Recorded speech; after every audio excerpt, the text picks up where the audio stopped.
মানহা দুপুর গড়িয়ে এলেই ঘুমিয়ে পড়ে। তারপর আমি নীলাকে ডেকে নিয়ে যাই ব্যালকনিতে। নীলা কিছু বলার আগেই আমি বলি, আমার সাথে তুমি সব বলো, কিন্তু এটা কখনো বলো না যে আমি তোমায় যেন আবার বিশ্বাস করি আর ডিভোর্সের চিন্তা মাথা থেকে যেন সরিয়ে ফেলি। নীলা কথাটা শুনে কেমন কেঁপে ওঠে, তারপর কান্না কান্না চোখ নিয়ে আমার দিকে তাকায়। এমনিতে ওর চোখ এমন দেখলে আমার ভীষণ মায়া হতো, কিন্তু আজ মোটেও হচ্ছে না, বরং রাগ হচ্ছে। ইচ্ছে করছে ওকে মেরে ফেলতে গলা টিপে। নীলা কাঁপা কাঁপা গলায় বলল, ফাহাদ, আমায় তুমি অবিশ্বাস করো না। আমি তোমাকে ঠকানোর কথা স্বপ্নেও ভাবতে পারি না, কিছুতেই না। আমি ওর কথা শুনে হাসি, হেসে বলি, তুমি আমায় এখনো ঠকাওনি, তাই না? আমার স্ত্রী হয়ে তুমি অন্য একটা ছেলের কপালে চুমু খেয়েছো, এটাকে কি বলে? আমাকে ধোকা দেওয়া বলে না? বিশ্বাসঘাতকতা বলে না? আর আমায় ছেড়ে সুইজারল্যান্ড যাওয়ার ডিসিশন?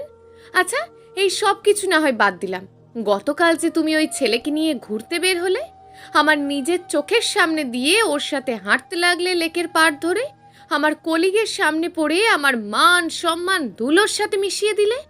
নীলা কান্না ভেজা গলায় বলে, ফাহাদ, তুমি আমার সবটা কথা শোনো। আমার সব কথা না শুনলে তুমি কিছুই বুঝতে পারবে না। আমি ওকে ধমক দিই, বলি, আর একটা কথাও না, তোমার কোনো কথাই আমি শুনবো না। তুমি একটা নষ্টা, নোংরা একটা মেয়ে। আমার নিজের প্রতি ঘেন্না হচ্ছে খুব নীলা। আমার হাতটা খপ করে ধরে ফেলে নীলা, তারপর বলে, কসম খেয়ে বলছি, আমি তমালের সাথে খারাপ কিছু করিনি। আমি এক ঝটকায় হাতটা ছাড়িয়ে নিয়ে বলি, তো ভালো কি করেছো ওর সাথে? আমায় মিথ্যে বলে বাবার বাড়ি গিয়ে কোথায় থেকেছো সারাদিন? কোথায়? বয়ফ্রেন্ড নিয়ে হোটেলে ছিলে, তাই না? নিজের নিষ্পাপ একটা শিশুকে ঠকিয়েছো তুমি। তোমাকে আর আমি আমার চোখের সামনে দেখতে চাই না। এখান থেকে যাও বলছি। নীলা আমার হাত ধরে বলল, ফাহাদ, এমন করো না প্লিজ। আমার সব কথাটা তুমি শোনো। তারপর যদি তোমার মনে হয় আমি অপরাধী, তবে তুমি আমায় যা ইচ্ছে তাই করো। আমি ওর কাছ থেকে আমার হাত এক ঝটকায় ছাড়িয়ে নিয়ে ওকে ধাক্কা মেরে দূরে সরিয়ে দিলাম। তারপর ঘর থেকে বের হয়ে চলে গেলাম রাস্তার দিকে। না, ওর সাথে আর সম্ভব না। ওকে আর কিছুতেই বিশ্বাস করা যায় না, প্রতারক একটা। আর সবচেয়ে বড় সত্য হলো মানুষের মনের বিশ্বাস। কারোর প্রতি একবার উঠে গেলে তার ফিরিয়ে আনা অসম্ভব। আমি নীলার কোনো কথার ওপরই আর বিশ্বাস করতে পারছি না। বড় রাস্তার এক পাশে এলোমেলোভাবে হাঁটছি। অফিসের এক কলিগের কাছে ফোন করে জেনেছি পিয়ালির বিষয়ে। পিয়ালি আজ অফিসে আসেনি। কি সর্বনাশের কথা! সে কি তবে চাকরিটা ছেড়ে দেবে? না না, এটা তো হতে পারে না। শুনেছি ওর পরিবারের কর্মক্ষম মানুষ একজন ওই, শুধুই পিয়ালি। তার বাবা মৃত্যুশয্যায় পড়ে আছে বিগত 3 বছর ধরে। মা অসুস্থ বাবাটাকে টানতে টানতে নিজেও রোগী হয়ে গেছে। পিয়ালি সরকার ছাড়া তাদের আর কেউ নেই। পিয়ালি চাকরি ছেড়ে দিলে ওদের সংসারে খাওয়া পড়া চলবে কি করে? বাবার ওষুধ কি করে আসবে? দুপুরের কাঠফাটা রোদের ভিতর আমি একটা রিক্সা ডেকে নিই। পিয়ালিদের বাসার ঠিকানা জানি না, অফিস গিয়ে জেনে আসবো। অফিসে যাওয়ার পর আমার আর এক কলি সোহাইল রহমান বললেন, ফাহাদ ভাই, পিয়ালি হঠাৎ জবটা ছেড়ে দিতে চাইছে কেন বলুন তো? আমি বোকার মতন ওর দিকে তাকিয়ে বলি, মানে কি বলছো এসব? কে বলেছে তোমায়? ও ফোন করেছিল আমায়। ফোন করে বলেছে? আরও কিছু বলেছে নাকি? চাকরি কেন ছেড়ে দেবে এসব? না, এসব বলেনি। জিজ্ঞেস করেছে শুধু ভাঙতি মাসে স্যালারিটা পাবে কিনা। অজান্তেই আমার ভিতর থেকে একটা শব্দ গলা বেরিয়ে এলো, উফ। শব্দ করে আমি চেয়ারটায় বসে পড়ি। তারপর বলি, ওর নম্বর তো বন্ধ, তোমায় ফোন করলো কিভাবে? অন্য একটা নাম্বারে। নম্বরটা দাও তো আমায়। সোহাইল নম্বরটা দিল, কিন্তু এই নম্বরও বন্ধ, বন্ধ করে ফেলেছে। আমি এবার জিজ্ঞেস করলাম, সোহাইল, ওর বাসার ঠিকানাটা মেসেজ করে দাও। সোহাইল 5 মিনিটে ঠিকানা বের করে ফেললো। সোহাইল আমার কাছ থেকে ঠিকানা দিয়ে বলল, যাবেন নাকি ওদের বাসায়? আমি বললাম, হ্যাঁ, আমিও যাব, একটু বসুন, কাজটা গুছিয়ে নিই। আপনি আজ আসেননি, কাজের চাপ অনেক। আমি সোহাইলের পিঠে হাত দিয়ে স্পর্শ করলাম, তারপর শান্ত গলায় বললাম, তুমি থাকো, পরে না হয় একসাথে যাব। আগে আমি গিয়ে দেখে আসি কি অবস্থা, কেন চাকরিটা ছেড়ে দিতে চাইছে। সোহাইল বলল, ঠিক আছে ফাহাদ ভাই। ঘড়িতে বিকেল 3টে বাজে। আমি দাঁড়িয়ে আছি পিয়ালিদের বাসার সামনে। ওদের বাসার গেটে মস্ত বড় এক তালা ঝুলে আছে।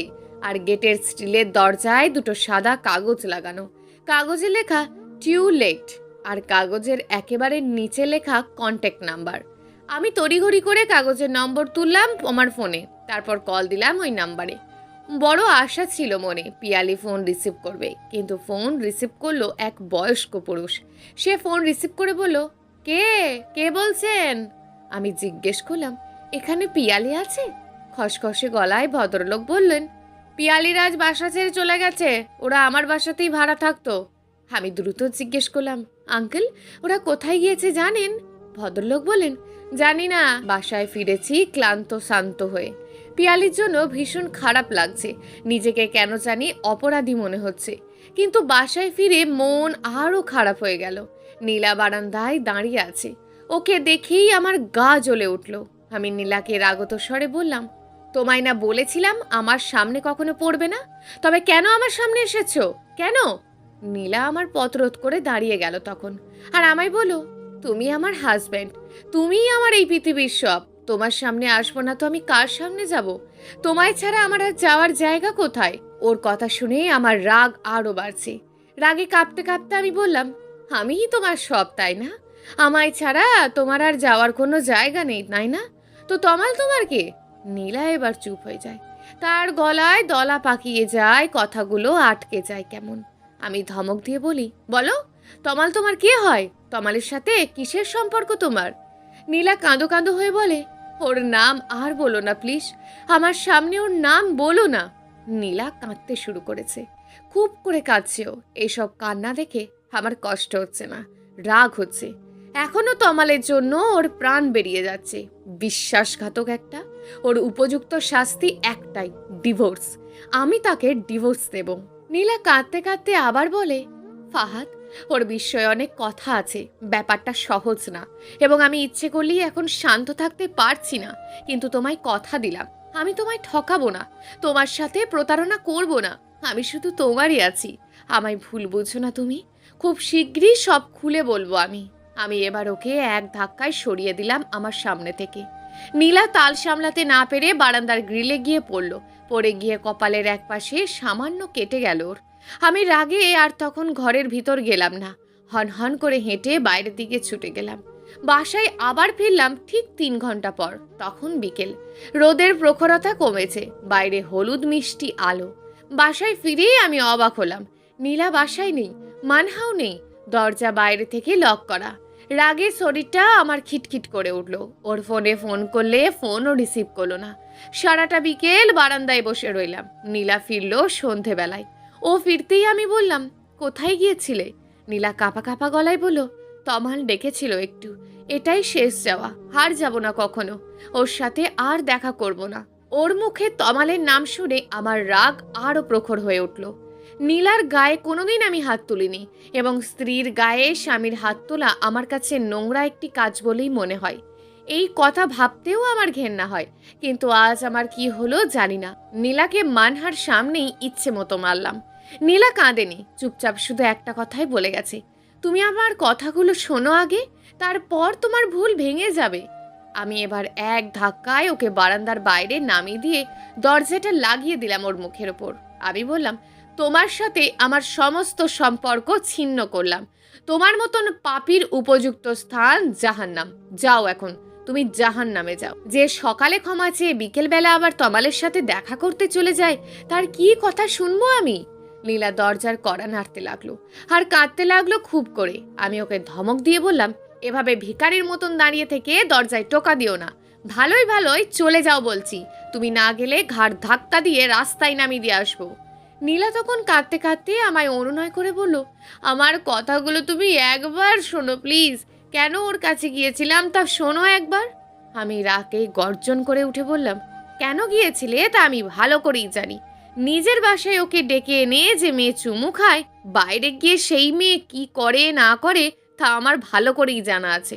এখন যাও, ওর কাছেই যাও, আমার ঘরের দরজা তোমার জন্য চিরতরে বন্ধ হয়ে গেছে। নীলা আর দাঁড়িয়ে রইল না আমার এই কথা শুনে। তার তখন আর কিছু করার ইচ্ছে ছিল না। কাঁদতে কাঁদতে সে বাসা থেকে বেরিয়ে গেল বাইরের দিকে। মানহা কিছুই বুঝতে পারছে না, সে বোকার মতন তাকিয়ে এতক্ষণ সব কিছু দেখে গেছে, কিন্তু রাত হলেও যখন ওর মা বাসায় ফিরল না, তখন সে কাঁদতে শুরু করলো। আমি ওকে সান্ত্বনা দিতে চেষ্টা করলাম, কিন্তু সে আমার কোনো কথাই শুনছে না, কোনো জল খাবারও মুখে তুলছে না। রাতে না খেয়ে কাঁদতে কাঁদতেই সে ঘুমে ঢলে পড়ল। সকালবেলা ঘুম থেকে উঠেই আবার মানহা তার মাকে খুঁজতে লাগলো। কিচেনে, ওয়াশরুমে, ব্যালকনিতে, কোথাও সে তার মাকে খুঁজে না পেয়ে আমার কাছে এসে কাঁদো কাঁদো গলায় জিজ্ঞেস করলো, বাবা, মা কোথায়? আমি ওকে সান্ত্বনা দিলাম, বললাম ওর বন্ধুর বাড়ি গেছে। মানহা বলল, কখন ফিরবে? তাড়াতাড়ি এসে যাবে মা, তোমার জন্য স্যুপ করে দিচ্ছি, খাও। আমি স্যুপ করে কাচের গ্লাসে করে ওর জন্য নিয়ে এলাম। সে স্যুপ ভর্তি গ্লাস আমার হাত থেকে নিয়ে মেঝেতে ঢিল মেরে ছুঁড়ে ফেলে দিয়ে ভেঙে ফেললো। তারপর আমায় রাগি রাগি গলায় বলল, বাবা, তুমি ভালো না, তুমি পচা, তুমি খুব পচা, তুমি মাকে মেরেছো, বাসা থেকে তাড়িয়ে দিয়েছো, আমিও চলে যাব বাসা থেকে, এখানে আর থাকবো না। কি ভয়ঙ্কর বিপদে পড়ে গেছি আমি। পরপর 2 দিন মেয়েটা কোনো খাওয়া দাওয়া করেনি। এ তো মহা মুশকিল। মেয়ে শুধুই কাঁদে, ওর শরীর খুব দুর্বল হয়ে আসছে, মনে হচ্ছে এবার কোনো বড় অসুখ বাদিয়ে ফেলবে। অপারগ হয়ে নীলাকে ফোন করি আমি, কিন্তু নীলার ফোন বন্ধ। এদিকে মানহার অবস্থা ভালো না, কোনো কিছু খাচ্ছে না, কান্নাও কিছুতেই বন্ধ করছে না। 3য় দিন সকালবেলা ওকে নিয়ে গেলাম ওর মামার বাড়ি। ওখানে যাওয়ার পর পড়লাম আর এক বিপদে। নীলা ওখানেও যায়নি। মানহার নানু জিজ্ঞেস করলেন, কি হয়েছে, নীলা কোথায় গেছে? আমি কি বলবো কিছু বুঝতে পারছিলাম না। মানহা তখন কাঁদতে কাঁদতে বলল, বাবা মাকে তাড়িয়ে দিয়েছে, মাকে অনেক মেরেছেও। আমার শাশুড়ি কথাটা শুনে হাঁ হয়ে গেলেন একেবারে। তারপর ভয়ে ভয়ে বললেন, ফাহাদ, এসব কি বলছে মানহা? নীলা এখন কোথায়? কেন এমন করেছে ওর সাথে? নীলার কি দোষ ছিল? আমায় কেন আগে জানালে না সব কিছু? আমি কাঁপা কাঁপা গলায় বললাম, মা, আপনার মেয়ে আমার সাথে প্রতারণা করেছে, এর বেশি আমি কিছু বলতে পারবো না। মা তখন ঝাঁঝালো গলায় বললেন, বলতে তো হবেই, সব বলতে হবে, আর আমার মেয়েকে বের করে এনে দিতে হবে, নয়তো এর ফল ভয়াবহ হবে। আমি তোমার সহজে ছেড়ে দেব না। তাছাড়া মানহার যা অবস্থা, এতে যে আর একটা ভয়ঙ্কর কিছু ঘটতে যাচ্ছে তা আমি টের পেয়েছি আগে থেকেই। এখন বলো, আমার মেয়ের অপরাধ কি ছিল? কেন এসব করেছো তুমি? আমি আর চুপ করে থাকতে পারলাম না। তমালের সাথে ওর ঘটে যাওয়া বিষয়টা খুলে বললাম। মা শুনে চোখ বড় বড় করে ফেললেন, আর আটকে আসা গলায় বলেন, তমাল? তমাল কোথা থেকে এলো? ও তো 7 বছর আগেই খুন হয়েছে। মায়ের মুখ থেকে এই কথা শুনে আমার শরীরের সবগুলো লোমকূপ কাঁটা দিয়ে উঠল। মাথা থেকে পায়ের তালু পর্যন্ত সবটা শরীর ঘামে ভিজে যেতে লাগলো। আমি কাঁপা কাঁপা গলায় বললাম, মা, কি বললেন আপনি? তমাল খুন হয়েছে মানে? কে খুন করেছিল ওকে? আর কেনই বা খুন করা হয়েছিল? তমাল আসলে কে? নীলার সাথে ওর সম্পর্কটাই বা কি? আর ও যদি 7 বছর আগে খুন হয়েও থাকে, তবে ফিরে এলো কিভাবে আবার? মা এবার চুপ হয়ে যান। তাকে কেমন ভীত দেখায়, চেহারা মলিন হয়ে আসে। আমি তাকে তাড়া দিই, আবারও বলি, মা, ও মরে গেলে ফিরে আসতে পারে কিভাবে? মা এবার কাঁপা কাঁপা কণ্ঠে বললেন, ও কি সত্যিই তমাল? হ্যাঁ, সত্যিই তমাল। নীলা ওকে তমাল নামেই সম্বোধন করছে। মা এবার বললেন, চেহারার গড়ন বলো তো, ও দেখতে কেমন? অত কিছু বলতে পারবো না মা, শুধু এটা জানি নীলাকে ও নীল বলে ডাকে, আর ও সব সময় পাঞ্জাবি পরে, দেখতে চিকনা টাইপের। মা এবার একটা ধাক্কার মতন খেলেন। মা চেহারা এখন আরও ভীত সন্ত্রস্ত দেখাচ্ছে। তিনি বললেন, একটু পানি, পানি খাবো। আশেপাশে কাজের বুয়া নেই। কাজের বুয়াকে তিনি আজ সকাল সকাল ছুটি দিয়ে দিয়েছেন। কাজের বুয়ার সামনে নিজের মেয়ের সম্পর্কে এসব কথা নিয়ে আলোচনা করা যায় না, করলে সর্বনাশ হবে। এইসব কথা তারা লেজ, মাথা, কান এবং ঠোঁট লাগিয়ে এবাড়ি ওবাড়ি প্রচার করবে। আমি উঠে গিয়ে তাড়াহুড়ো করে 1 গ্লাস ভরে পানি নিয়ে আসলাম। মার হাতে সেই গ্লাস তুলে দিতেই মা এক চুমুকে সবটুকু পানি খেয়ে সাবার করে ফেললেন। তারপর মেঝেতে ঝনাত শব্দ তুলিয়ে খালি গ্লাসটা রেখে বললেন, এটা কিভাবে সম্ভব বাবা, যেখানে নীলার বাবা নিজের হাতে খুন করেছে তমালকে? কথাটা বলে হঠাৎ থম মেরে গেলেন মা। এবার তাকে দেখে মনে হচ্ছে তিনি এভাবে খুনের বিষয়টা আমার কাছে বলতে চাননি, কিন্তু মুখ ফসকে বলে ফেলেছেন। এখন তিনি অনুশোচনায় ভুগছেন। এবার তো আমি নিজেই রীতিমতো ভয় পাচ্ছি। বিষয়টা অবশেষে খুন পর্যন্ত গড়িয়ে পড়ল। তবে কি এটা একটা ছোট্ট ঘটনার ভিতরেও সুপ্ত থাকে অনেক বড় একটা ঘটনা? মা এবার কথা ঘুরিয়ে ফেলতে চেষ্টা করে, বলেন, না না, খুন করেনি তোমার শ্বশুর, ভুল বলছি, ও তো টাইফয়েডে মারা গিয়েছিল। কিন্তু নীলা সন্দেহ করেছিল ওর বাবা ওকে খুন করেছে। আমি এবার হেসে ফেলি, হেসে বলি, মা, আমার 3 বছরের ছোট্ট মেয়েটাও মিথ্যে কথা বলে না, এই ভয়ে যে মিথ্যে বললে ওপরওয়ালা কাঁচি দিয়ে তার জিভ কেটে ফেলবেন। আর আপনি চুল পাকা বৃদ্ধা হয়েও কি অবলীলায় এসব মিথ্যে বলে যাচ্ছেন? কেন আমার কাছে সব লুকোতে চাইছেন বলুন তো? আপনি লুকিয়ে রাখলেও আমি কিন্তু সব কথা বের করে ফেলবো। তখন আপনি অসম্মানিত হবেন, আর তখন আপনাকে আমি শাশুড়ি হিসেবে এতটুকুও সম্মান করব না। ভালো আচরণ তো দূরের থাক, সবচেয়ে যে নোংরা আচরণ আছে তাই করব আপনার সাথে। মা এবার একটু চমকে উঠলেন। তিনি এখনো সবকিছু লোকাতে চাইছেন, বলছেন, তুমি আমার কাছে কেন এসেছো বলো তো? তমাল কে তা আমি জানি নাকি? এই বিষয়ে আর একটা কথাও আমার সাথে বলবে না। আমার তো মনে হয় তুমি নিজেই নীলাকে বাড়ি থেকে তাড়িয়ে দিয়েছো আর একটা বিয়ে করতে চাও, তাই না? আমি কিন্তু সহজে তোমায় ছেড়ে দেব না, মামলা করব তোমার নামে। মার এই আচরণগুলো খুবই হাস্যকর, শিশু সুলভ। কেউ কেউ এই আচরণগুলোকে ধৃত চোরদের মতন আচরণও বলে থাকে। অর্থাৎ কোনো চোর ধরা পড়ে গেলে হাজার হাজার মিথ্যে বলে, এক একবার এক এক ধরনের কথা বলে বাঁচার চেষ্টা করে, নিজেকে নির্দোষ প্রমাণের চেষ্টা করে। এমনকি যে তাকে ধরলো তার নামেও অনেক সময় চুরির অপরাধ দিয়ে বসে। মাও ঠিক এই কাণ্ডগুলোই করছেন আমার সাথে। আমি জানি তার কাছ থেকে এখন কোনো সঠিক তথ্য পাওয়া যাবে না। সঠিক তথ্য পেতে হলে তমাল এবং নীলাকে আমার প্রয়োজন। কিন্তু ওদের আমি কোথায় খুঁজে পাবো? মানহাকে নিয়ে বাসায় এসে পড়ি। মানহা এখনো কিছু খেতে চাচ্ছে না। ওর সেই একটাই কথা, একটাই বাণী, মা কখন আসবে? বাবা, তুমি খুব খারাপ, মাকে তুমি তাড়িয়ে দিয়েছো। এবার আমার কান্না পায় খুব। মেয়েটার লাল টুকটুকে মুখটা শুকিয়ে অতটুকু হয়ে গেছে, চোখ দুটো ফুলে গেছে এক টানা কাঁদার কারণে। আমি ওকে বুকের কাছে টেনে নিয়ে হাউমাউ করে কেঁদে উঠি। এবার নিজের ওপর খুব রাগ হতে থাকে আমার। রাগ হয় এই জন্য যে কেন আমি তার কথাগুলো শুনলাম না। ও তো খুব করে চেয়েছিল তার কথাগুলো যেন আমি শুনি, অনুরোধ করেছিল, অনুনয় করেছিল। আমি তো শুনতেও চাইনি, উল্টে তাকে তাড়িয়ে দিয়েছি। এখন মানহাকে কিভাবে বুঝ দেব? মেয়েটা আমার নীলাকে ছাড়া মুখে কিছুই তুলবে না, কাঁদতে কাঁদতে শেষ হয়ে যাবে। মানহা বোকার মতন তাকিয়ে থাকে, কথা বলে না। আমি ওর মাথায় হাত বুলিয়ে দিয়ে ধরা গলায় বলি, মা, একটু স্যুপ খেয়ে নাও কেমন, তারপর তোমাকে নিয়ে তোমার মাকে আনতে যাব। মানহা বসে যাওয়া গলায় বলল, মা কোথায়? আমি বললাম, ওর বন্ধুর বাসায়, তুমি আগে খাও, তারপর তোমায় নিয়ে ওর কাছে যাব। মানহা তখন বলল, আমি মার কাছে গিয়ে খাবো, এখানে খাবো না, এক্ষুনি মায়ের কাছে নিয়ে যাও বাবা, এক্ষুনি নিয়ে যাও। মানহার গলা ভেঙে গেছে এক টানা কাঁদার কারণে। এই ভাঙা গলা নিয়েই সে আবার কাঁদতে শুরু করে দিয়েছে। কি ভয়াবহ বিপদেই পড়লাম আমি।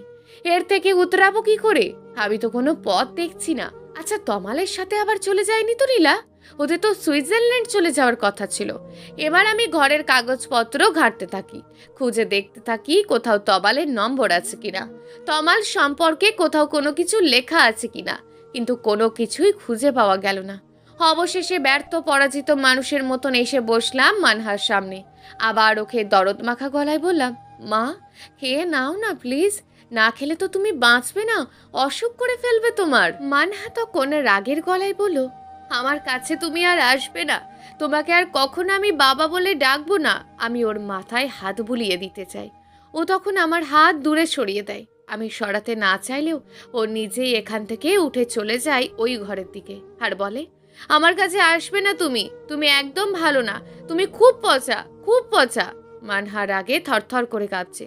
ছোট্ট একটা মেয়ের অত রাগ হতে পারে? আমি ওকে বোঝাতে চাই, বলি, মা, এমন করো না তুমি, তোমার মা আজ বিকেলেই এসে যাবে। মানহার কথা বলে না। ও ঘরে গিয়ে খাটের পাশে গিয়ে দাঁড়ায়, করুণ গলায় কাঁদতে শুরু করে। ভুলটা কার তা আমি বুঝতে পারি না। নীলাকে আগে দোষ দিতাম, ওকেই অপরাধী মনে করতাম, কিন্তু এখন আর ওকে দোষ দিতে পারছি না। এখন নিজেকে অপরাধী মনে হচ্ছে। কেন নীলার কথাটা শুনলাম না আমি? কি হতো একটিবার ওর কথাগুলো শুনলে?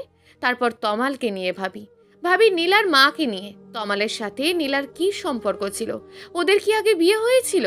যদি বিয়ে হয়ে থাকে তবে তমালকে খুন করলো কেন নীলার বাবা? আবার নীলার মা আমার কাছে সবকিছু লুকাতে চাইছে কেন? এই সব কথা জানতে পারলে ঘোর কাটবে না কিছুতেই। কিন্তু এই সব কিছু জানতে হলে নীলাকে প্রয়োজন। নীলাই বলতে পারবে সবকিছু। হয়তোবা এই কথাগুলোই সে আমায় বলতে চেয়েছিল, কিন্তু আমি শুনিনি, শুনতেই চাইনি। তমালকে পাওয়া গেলেও কাজ হতো, কিন্তু ওর বাসার ঠিকানা আমি জানি না। কোথায় গিয়ে খুঁজবো ওকে? বাইরেও বেরোতে পারছি না। মানহা কাঁদতে কাঁদতে ক্লান্ত হয়ে বিছানায় নেতিয়ে পড়ে আছে। ওর দিকে তাকালে বুকটা ভেঙে চুরমার হয়ে যায়। বুক চিরে কান্না আসে, উথাল পাথাল সেই কান্না। এভাবে আর কতদিন, কতক্ষণ, কতটা সময়? মানহা নীলাকে ছাড়া থাকতে পারবে না, কিছুতেই না। আমি নীলাকে গিয়ে কোথায় খুঁজবো, কোথায় খুঁজে পাবো? রাতে মানহার গা কাঁপুনি দিয়ে জ্বর এলো, ঠান্ডাও লেগেছে জাকিয়ে। এখনো মা মা করছে মেয়েটা। আচ্ছা, আমি কি করব বলুন তো? আত্মীয় স্বজন সহ ওর সব বন্ধুদের বাসায় খুঁজেছি, কোথাও নীলা নেই। কেউ তার খবর জানে না। এদিকে তমালের ঠিকানাও আমি জানি না। মানহার জন্য আমি কি করব এখন? মেয়েটা তো মা মা করে শেষ হয়ে যাচ্ছে। একটু আগে ডাক্তার এসেছিলেন বাসায়, তিনি ওষুধপত্র দিয়ে গেছেন, কিন্তু যাওয়ার সময় বলে গিয়েছে ওষুধপত্রে তো কাজ হবে না বাবা। মেয়ের মা ছাড়া মেয়ে সুস্থ হয়ে উঠবে না কিছুতেই। আর তুমি ওকে জোর করে কিছু খাওয়াতে পারবে না, এমনকি ওষুধও না। তোমার মেয়ে খুব জেদি। ডাক্তার চলে যাওয়ার পর মাকে ফোন করেছিলাম, শাশুড়ি মা নয়, আমার নিজের মাকে। মা আমার গলা শুনেই আন্দাজ করে ফেললেন কিছু একটা। তিনি উদ্গ্রীব হয়ে উঠে বললেন, কি হয়েছে বাবা, কোনো সমস্যা? আমি ধরা গলায় বললাম, মা, মানহার অবস্থা ভালো না, কিচ্ছু খাচ্ছে না, সারাদিন মামা করে খাচ্ছে। মা স্বাভাবিকভাবেই বললেন, নীলা কোথায়, কি হয়েছে, ঝগড়া করেছিস তোরা? আমি মায়ের কাছে কি বলবো বুঝতে পারছিলাম না। মাও অসুস্থ, তার হার্টের সমস্যা। মাকে কি টেনশন দেওয়া উচিত? তবুও সব কিছু মায়ের কাছে খুলে বললাম। মা শুনে শান্ত গলায় বললেন, কেন ওর কথাগুলো শুনিসনি তুই, কেন? রাগের মাথায় কোনো কিছু করা কি ভালো? ধর তুই ম্যাট্রিক পরীক্ষা দিচ্ছিস, আজ অঙ্ক পরীক্ষা। তোর হলো কি, তোর কোনো অঙ্কই মনে পড়ছে না, মনে হচ্ছে তুই কিছুই পারবি না। এখন কি করবি তুই? রেগে মেগে আগুন হয়ে খাতা ছিঁড়ে খুঁড়ে হলের ভিতর ফেলে রেখে চলে আসবি? মোটেও না। এটা করলে সারা জীবন তোকেই পস্তাতে হবে। তোকে যা করতে হবে তা হলো ঠান্ডা মাথায় বসে ভাবতে হবে, মনে করতে হবে সব কিছু। আস্তে আস্তে তখন দেখবি সব কিছু সহজ হয়ে উঠেছে, তুই সব কিছুই পারছিস।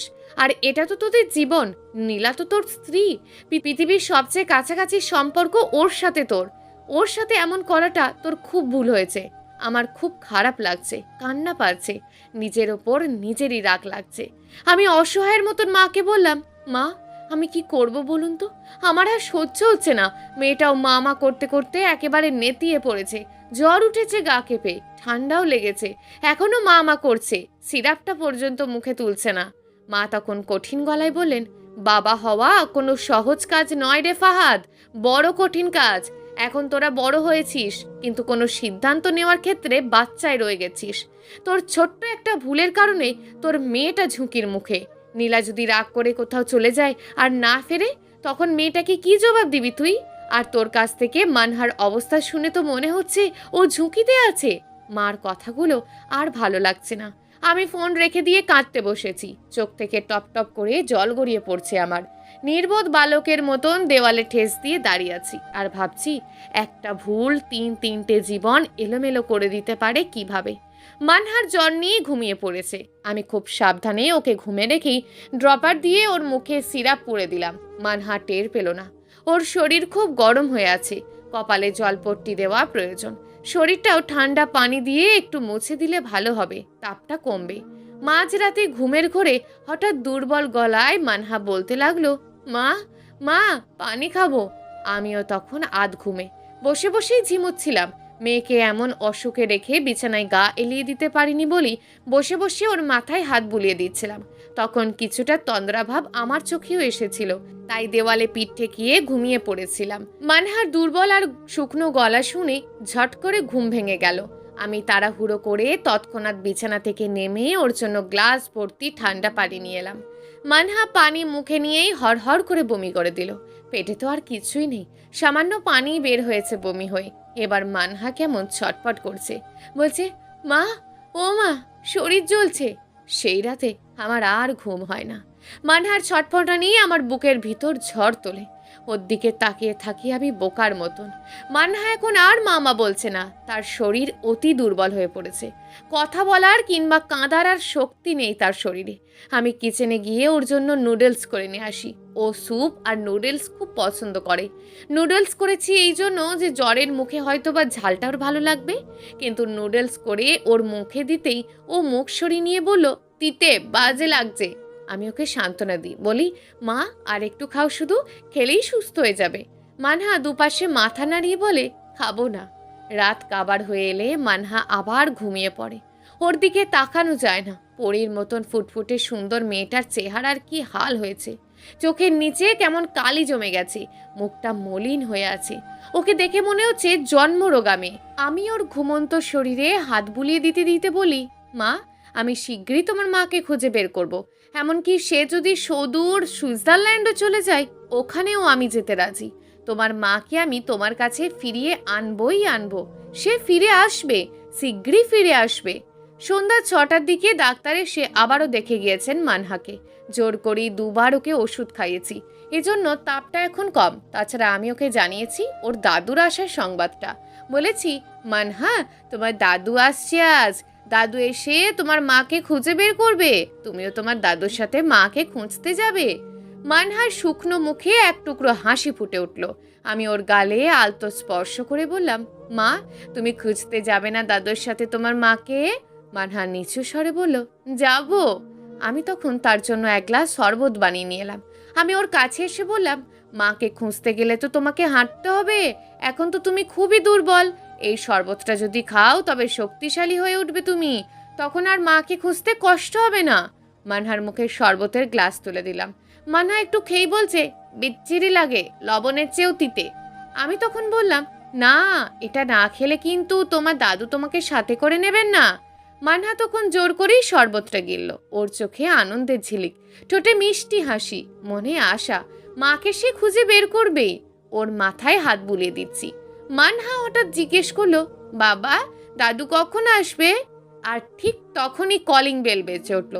আমার ওঠার আগেই মানহা বিছানা থেকে উঠে যেতে চাইলো, কিন্তু ওর শরীরের দুর্বলতার জন্য উঠতে পারল না। আমি জানি আমার মা এসেছে, তাই মানহাকে কোলে নিয়ে দরজার কাছে গেলাম। আর এক হাতে দরজার চিটকিনি খুলে দিতেই চমকে উঠলাম। মা এসেছেন, এবং তার সাথে নীলা, মানহার মা নীলা, আমার প্রিয়তমা স্ত্রী। মানহা ওর মাকে দেখেই এক লাফে ওর কোলে উঠে গেল।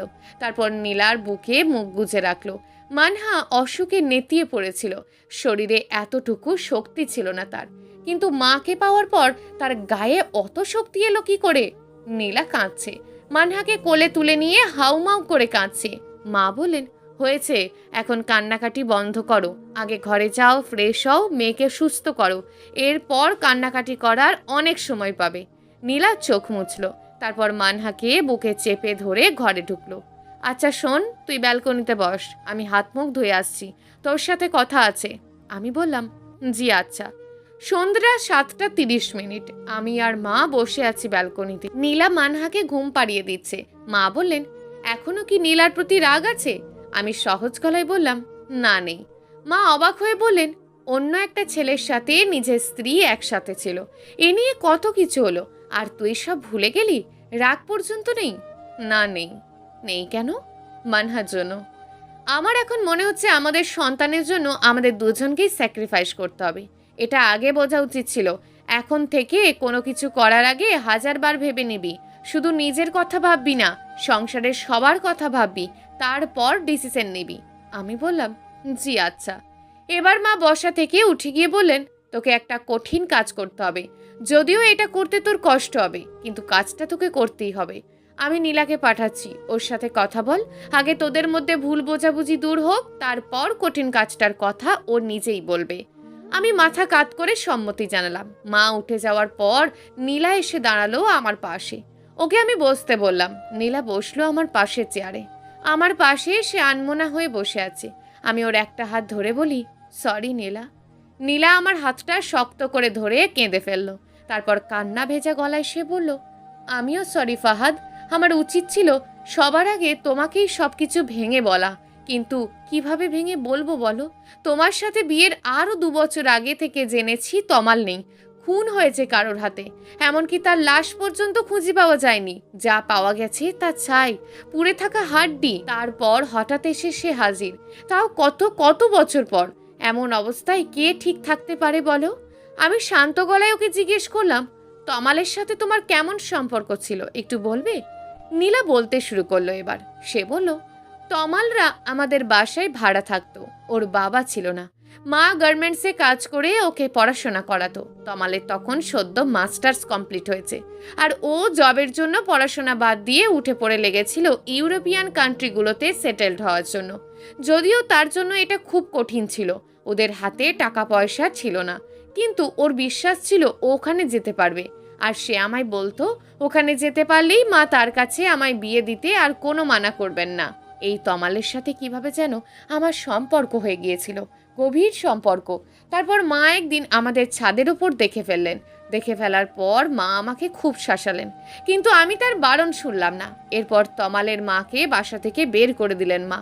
তমালরা তখন গিয়ে উঠলো আমাদের বাসার পাশের এক বাসায়। আমাদের সম্পর্ক তখনও কিন্তু শেষ হয়ে যায়নি, বরং একজনের প্রতি আর একজনের টান বেড়েছে। আমরা দুজন বাইরে ঘোরাফেরা করতাম, কলেজ ফাঁকি দিয়ে রিক্সা করে সারা শহর ঘুরে বেড়াতাম তমালের সাথে। একদিন মায়ের চোখে আবারও ধরা পড়ি। মা সেই রাতে আমায় খুব মারধর করেন, মারতে মারতে বলেন ওকে ভুলে যেতে। কিন্তু আমি দমে যাই না, সাহস করে বলি মরে গেলেও ওকে আমি ভুলতে পারবো না। এরপর সাহস করে ওর সাথে দেখা করি, মিশতে থাকি। মা শাসন করলে আমি সরাসরি মাকে বলি, আমায় যদি মেরেও ফেলো তবু ওকে ভোলা সম্ভব না। মা রাগ তখন আরও বাড়ে। তিনি কসম কেটে বলেন তাকে শহর ছাড়া না করে তিনি ঘুমাতে যাবেন না। কিন্তু মা ওকে শহর ছাড়া করতে পারে না। তমালও দমে যাওয়ার পাত্র ছিল না। মা ওদের শহর ছেড়ে চলে যেতে বললে তমাল কঠিন গলায় মাকে হুমকি দেয়, বলেন শহর কি আপনার কেনা নাকি যে আপনি বললেই চলে যেতে হবে? এই কথাটা মা কিছুতেই সহ্য করতে পারেননি। তিনি এর প্রতিশোধ তুলতে চাইলেন আমার থেকে। সেই রাতে তিনি প্রচণ্ড রকমের মারলেন আমায়, আর বললেন জীবনের জন্য ওকে ভুলে যেতে। কিন্তু আমি মাকে এক কথাই বললাম, এটা সম্ভব না। মা তখন বললেন সম্ভব, সম্ভব আমি করবই। সেই রাতে গোপনে বাবা আমার সাথে কথা বলেছিলেন। বাবা আমায় সান্ত্বনা দিয়ে বলেছিলেন ঠিকভাবে পড়াশোনা করতে, আর তমালকে বলতে সেও যেন ভালো করে চাকরির জন্য পড়াশোনাটা করে। ওর চাকরি হলে বাবা আমাদের বিয়ের ব্যবস্থা করবেন। কিন্তু এর সপ্তাহখানেক পরই তমাল খুন হয়ে যায়। কে বা কারা তাকে খুন করেছে তা জানা যায়নি। হত্যা করার পর প্রমাণ যেন না থাকে, এই জন্য লাশ একটা পরিত্যক্ত ভবনে পুড়িয়ে ফেলা হয়েছিল একেবারে, যার জন্য তাকে চিনতে পারা যায়নি। এমনকি সেই রাতের পর তার মাকেও আর খুঁজে পাওয়া যায়নি। তমাল খুন হওয়ার পর আমি পাগলের মতন হয়ে যাই। সারা দিন কান্নাকাটি করি, খাওয়া দাওয়া ছেড়ে দিই। বাবা এতে খুব ভেঙে পড়েন। তমাল খুন হওয়ার ঠিক 3 দিন পর বাবা সুইসাইড করে মারা গেলেন। মা তখন আমায় বললেন শুধুমাত্র তোর জন্য তোর বাবা মারা গেল। তোর বাবা মেনে নিতে পারেনি তোর এই সম্পর্ক। তুই এমন ছেলেকে ভালোবেসেছিলিস যে ছিল গুন্ডা, গুন্ডা বলি ওকে এভাবে মেরে ফেলে রেখেছে। এখন কি তুই আমাকেও মারতে চাস? আমি তোর মা, তোর এমন অবস্থা থেকে আমি ভালো থাকবো কি করে বল? মায়ের কথা শুনে আমার খারাপ লাগে, আর ধীরে ধীরে বুকের ভেতর চাপা কষ্ট দিয়ে মাকে বোঝাই আমি ঠিক আছি, আমি ভালো আছি। এরপর 2 বছর কেটে গেলে তোমার সাথে আমার বিয়ে হয়। আমরা অনেক অনেক দিন ধরে সংসার করি, সুখেই দিন কাটাই। মানুষ জীবিত মানুষকে সহজে ভুলতে পারে না, কিন্তু মৃত মানুষকে সহজেই ভুলে যায়। আমিও প্রায় ভুলে যাই তমালকে, কিন্তু কদিন আগে হুট করে যখন ও আমার বাসায় চলে আসে তখন ভীষণ অবাক হই।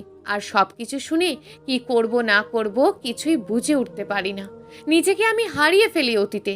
আমি চলে যাই একটা ঘোরের ভিতর। নীলা চোখ ভরে উঠেছে জলে। সে শাড়ির আঁচল দিয়ে তার চোখে জল মুছল। আমি ওর হাতটা চেপে ধরে বললাম, একটা মৃত মানুষ অত অত বছর পর হঠাৎ জীবিত হয়ে তোমার কাছে ফিরে এলো কি করে? নীলা বলল, ও সেদিন মরেনি, কিন্তু মা পরিকল্পনা করেছিলেন ওকে মেরে ফেলার জন্য। কিছু গুন্ডাও নাকি ভাড়া করে ফেলেছিলেন তিনি। বাবা সব কিছু জেনে ফেলেন এবং মাকে থামানোর জন্য তিনি মায়ের কাছে বলেন তিনি তমালকে নিজে খুন করবেন। এর জন্য গুন্ডা ভাড়া করার কোনো প্রয়োজন নেই। গুন্ডাদের মাধ্যমে এসব করালে রিস্ক থাকে। ধরা পড়লে কার জন্য এই কাজ করেছো তার নাম বলে দেয় পুলিশের কাছে। মা শুনে নাকি খুব এক্সাইটেড হয়ে গিয়েছিলেন তখন, আর বাবা অপেক্ষা করছিলেন এলাকায় কবে একটা ভয়াবহ ঘটনা ঘটে সেই দিনটির জন্য। আমরা শহরে যে জায়গাটায় থাকি ওখানে কদিন পর পর খুন খারাপি হয়। মানুষের লাশ পাওয়া যায় ঝোপঝাড়ের আড়ালে, পরিত্যক্ত ভবনে, ড্রেনে, পচা পুকুরে। আমাদের এখানে সস্তায় খুনি ভাড়া পাওয়া যায়। বাবা আগে থেকেই সবকিছু বলে রেখেছিলেন তমাল আর তার মাকে।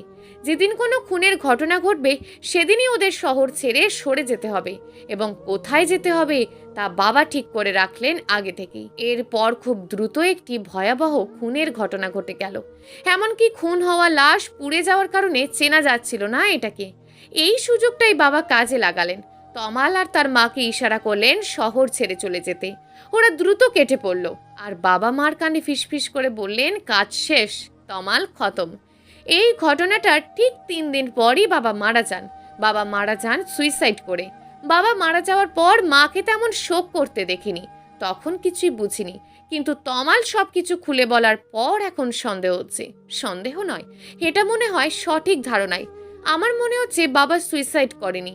আমার মনে হয় মা পরিকল্পনা করে বাবাকে খুন করেছিলেন। নীলা কাঁদছে, খুব করে কাঁদছে। ওর কথাগুলো শুনে আমার গা কাঁটা দিয়ে উঠছে। আমি এবার নীলাকে আরো শক্ত করে জড়িয়ে ধরলাম। তারপর বললাম, বাবাকে মা খুন করতে যাবেন কেন? আর বাবা যখন জেনে গিয়েছিলেন মা গুন্ডা ভাড়া করেছেন, তখন তিনি মাকে সবকিছু বলেননি কেন? আর তমাল যেহেতু খুন হয়নি, তবে ও এত বছর তোমার কাছে আসেনি কেন? এখন হঠাৎ করে এলো কেন? ও এতদিন কোথায় ছিল লুকিয়ে? নীলা কান্না ভেজা গলায় বলল, তমাল এতদিন মালয়েশিয়ার একটা জেলে বন্দি ছিল। সে মালয়েশিয়া গিয়েছিল ওখানে টাকা ইনকাম করে সে ইউরোপিয়ান কোন একটা কান্ট্রিতে যাবে বলে। কিন্তু তার স্বপ্ন পূরণ হলো না। মিথ্যে একটা খুনের মামলায় তাকে দীর্ঘদিন জেল খাটতে হয়েছে। যখন প্রমাণ হয় সে নির্দোষ, তখন ছাড়া পায় এবং ওখানে কিছুদিন কাজ করে কিছু রোজগার করে। তারপর দেশে ফিরে এসে দেখে তার মা আর নেই, মরে গেছে। তারপর সে আমায় খুঁজতে এলো, কিন্তু বাসায় সেদিন মা ছিল না, তাই মার সাথে ওর দেখা হলো না। সে তখন অন্য কারোর কাছ থেকে জানতে পারলো যে আমার বিয়ে হয়ে গিয়েছে, এবং সে এখানকার বাসার ঠিকানা খুঁজে বের করেছে। তারপর সে আমার সাথে দেখা করতে এসেছে, আর আমার কাছে এসে আমায় দেখে সে পাগলের মতন আচরণ করা শুরু করলো। সে বলতে লাগলো কিভাবে আমি সব কিছু ভুলে গেলাম, কিভাবে ওকে ছেড়ে অন্য কাউকে বিয়ে করতে পারলাম। কিন্তু সত্যি বলতে ওকে দেখে আমিও পাগলের মতন হয়ে গিয়েছিলাম। আমার তখন মনে হয়েছিল আমার পায়ের নিচে কোনো মাটি নেই। নীলা কথাগুলো বলছে আর কাঁদছে। আমি জানি ওর খুব কষ্ট হচ্ছে। আপনি হয়তো বা ভাবছেন এত কিছুর পরেও কিভাবে একজন স্বামী তার স্ত্রীকে গ্রহণ করতে পারে। হ্যাঁ, পারে, এবং অনেকেরই এমন অতীত থাকে। ভুল বোঝে কিংবা কোনো পরিস্থিতির কবলে পড়ে তার ভালোবাসার মানুষটা দূরে সরে যায়। তারপর অন্য কোথাও বিয়ে হয়ে যায় ভালোবাসার মানুষ হারানো ছেলেটির কিংবা মেয়েটির। তারপর অনেক অনেক দিন পর তার ভালোবাসার মানুষটির সাথে আবার দেখা হলে, ওদের ভুল বোঝাবুঝি দূর হলে, তখন ওরা খুব অসহায় হয়ে পড়ে। এই সময়টাতে তারা একটা ভরসার হাত চায়, সান্ত্বনা দেওয়ার মতন একটা মানুষ খোঁজে। সঠিক সিদ্ধান্ত দেওয়ার মতন একজন কাছের মানুষের খুব প্রয়োজন হয় তখন। নীলাকে আমি গ্রহণ করতে না পারতাম, কিন্তু এতে আমি ভালো ফল পেতাম না কিছুতেই। মানহার জীবনটা নষ্ট হতো, আমার এবং নীলার জীবনটাও। নীলা আবার বলতে শুরু করলো। সে বলল, তমাল প্রথম প্রথম খুব পাগলামি করেছে। সে বলেছে আমায় ছাড়া কিছুতেই থাকতে পারবে না।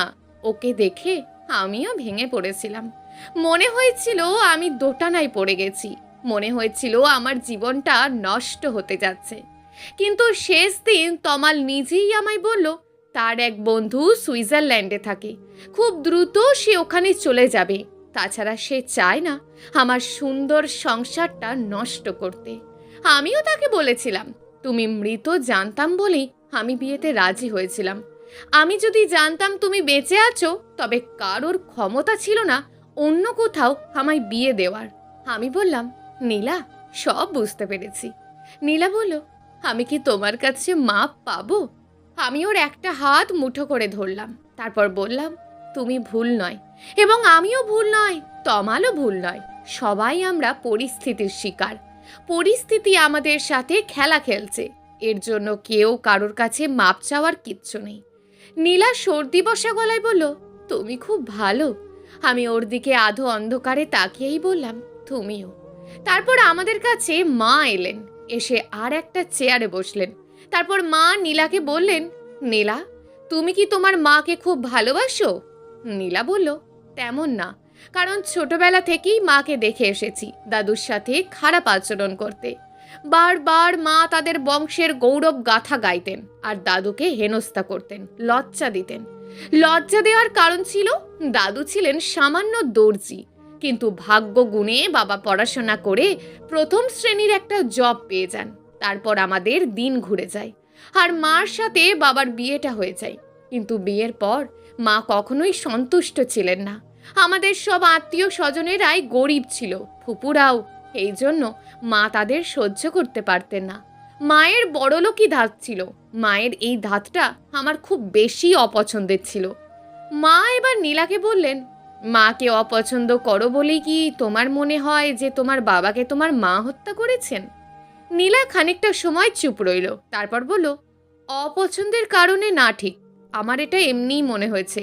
মা এবার বললেন, আমি তোমার কথা শুনে বুঝতে পারছি তোমার মা ভয়াবহ ধরনের মহিলা। বড়লোকী স্বভাব কিংবা সমাজে তার আভিজাত্য ধরে রাখবার জন্য তিনি তোমার গরিব প্রেমিককেও হত্যা করতে গুন্ডা ভাড়া করেছিলেন। এতেই প্রমাণ হয় তিনি কতটা ভয়াবহ ধরনের মহিলা।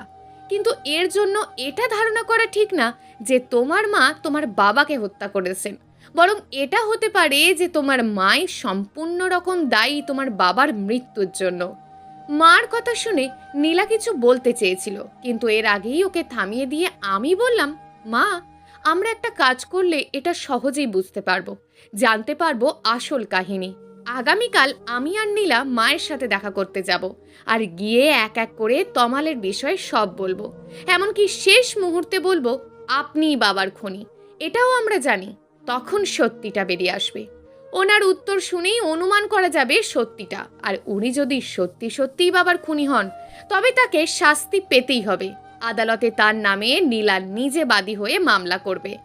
মা বললেন, আচ্ছা তাই হোক। নীলাও এ কথায় সম্মতি দিল। পরদিন সকালবেলা আমরা চলে গেলাম মার কাছে। মা আমাদের দেখেই কেমন ভয় পেতে শুরু করলেন। কথা বলতে গিয়ে দলা পাকিয়ে ফেললেন। অন্য কোনো সময় তার কাছে গেলে তিনি আনন্দে আত্মহারা হয়ে উঠতেন। নীলার সাথে কত গল্প করতেন। মানহাকে কোলে করে নিয়ে সারা বিকেল ছাদে হাঁটতেন, ওর সাথে মজার মজার কথা বলতেন। কিন্তু এবার তিনি আমাদের সাথে যা যা করছেন তা খাপছাড়া। নীলা সন্ধ্যাবেলায় হঠাৎ তার মাকে বলল, মা, তোমার সাথে আমার কথা আছে।